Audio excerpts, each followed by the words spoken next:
After retreating from Gaul, Attila's Huns wintered at home and stormed this time into Italy along the same road that Alaric's Goths had once traveled. As in the last time, Attila demanded half of the kingdom and the hand of the narrowed princess. Having expectedly failed to get what they demanded, the Huns moved their troops to the lands that had not been plundered for decades. This time, they were aiming at the heart of the imperial territory, and Flavius Aetius needed to contain the invasion without the help of barbarian allies. In such circumstances, the Roman commander, of course, tried to avoid battle, limiting himself to defense along the Po River. Once so, Stilicon held back one of the invasions of Alaric, allowing him to walk along the north bank of the river, but never gave to cross to the south bank. True Stilicon after that caught up Huns and defeated them, retreating from Italy, and Aetius' forces on it obviously did not have enough. Having chosen the tactic of defense of a convenient boundary, Aetius only watched as the Huns, one after another, took and destroyed cities in northern Italy. The first thing the barbarian horde did was lay siege to Aquileia. Fortified by high stone walls, with a strong garrison and a supply of food, this city might have considered itself impregnable had it not been for the experience the Huns had gained in countless assaults on the cities of the world. The barbarians under their leadership took up their axes and, urged on by their commanders, made siege devices. A multitude of battering rams, movable towers, and machines that hurled arrows, stones, and fire rolled against the walls of the city for 3 months, until Attila announced the decisive assault on the city. The tower the Hun king had pointed to was breached, and the city fell to total destruction. Aquileia will be rebuilt, but the blow inflicted by the Huns will never heal. The population gradually begins to move to the islands of the Venetian lagoon, safe from the barbarians, and the first great wave of refugees. The inhabitants of the future Venice went after the Hun invasion. Attila took and burned city after city. Abandoned to fate, Mediolanus, Milan, which 50 years ago was the capital of the empire, was on the unprotected side of Italy and fell before this conqueror. It is said that the nomad was extremely enraged by a picture that he saw while inspecting the palace of the emperors in Milan. On it, the Roman rulers sat on the throne, trampling the feet of the barbarians, Scythians.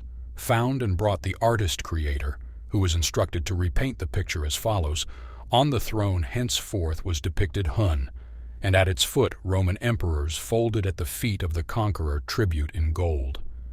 The troops of Aetius, guarding the places of crossing the river Po, sadly watched as the Huns exterminated everything they could reach on the northern bank. Having received no reinforcements either from the Goths or from other federates, having not waited for help from the Eastern Roman Empire, Aetius took an exclusively passive forced position, which did not improve his image of a great commander at all.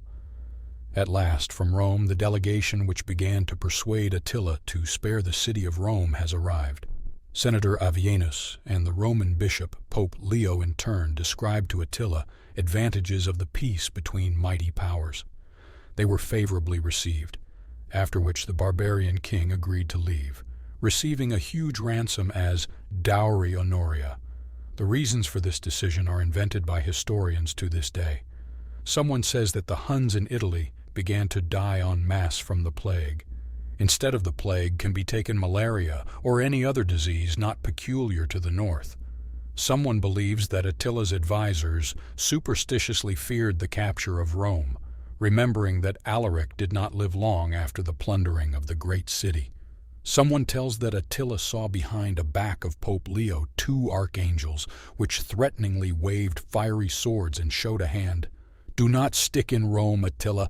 Go away, Attila."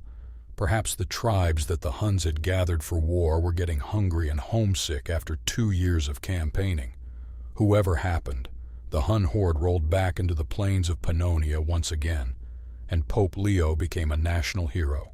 It is said that it was Leo the Great who gave Attila the nickname Scourge of God.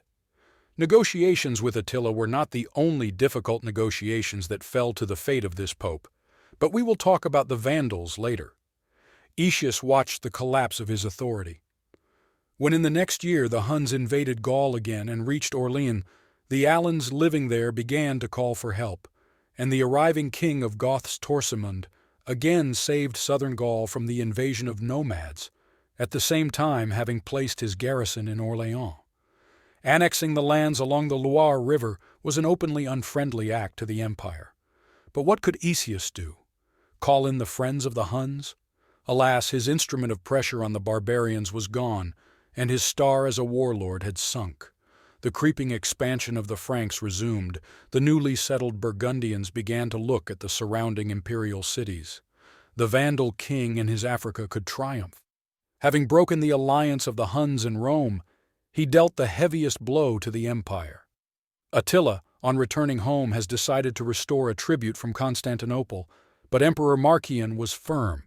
Instead of tribute to Huns were offered one-time rich gifts, which Attila refused on principle to take, insisting on annual payment and recognition of obedience.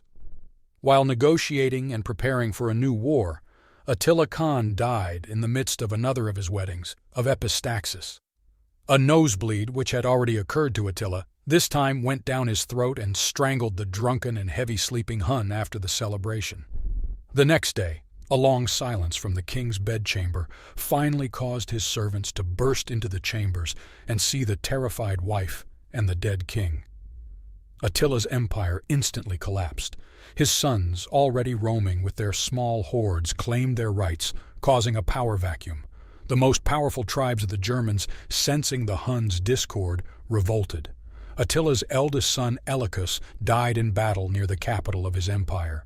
The victors exterminated 30,000 Huns and their followers, and forever freed themselves from Hunnish rule, founding independent kingdoms of Gepids and Ostgoths.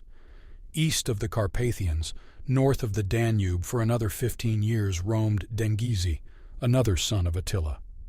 Increasingly squeezed by his enemies, Dengizi dared to make a desperate invasion to the south, and his head was for a time displayed on the Hippodrome of Constantinople as a symbol of the end of this shameful chapter in the annals of the Byzantine Empire. Ernak, the younger of numerous children of Attila from different concubines, has preferred to be nomadic to the east, having disappeared from historical chronicles. Whether these Huns have merged in a new wave of nomads, whether they were reborn in new people under a new name, and maybe remained in the form of a relict people in one of the gorges of the Caucasus or the Urals, it will be possible to learn from the further excursion on dark ages of Europe. Our history about Huns ends with death of Flavius Aetius. In 454, this person, with the help of Huns collected was barbarians of Europe in submission to Rome, became no more necessary. Engagement of his son with the daughter of Emperor Valentinian rather annoyed court intriguers, so that now the emperor, deprived after the death of his mother counselor, could whisper anything. Aetius was summoned to the palace, and while he was discussing the collection of taxes, the emperor himself personally stabbed him in the chest with a sword. The servants and guards rushed to complete the task. Before the rumor of what had happened spread, the most influential of Aetius's friends were summoned to the palace and killed one by one. So Valentinian was freed from his mother's tutelage, from the influence of a powerful general, and from the threat of the Huns. Let's see where his will would take the Roman Empire.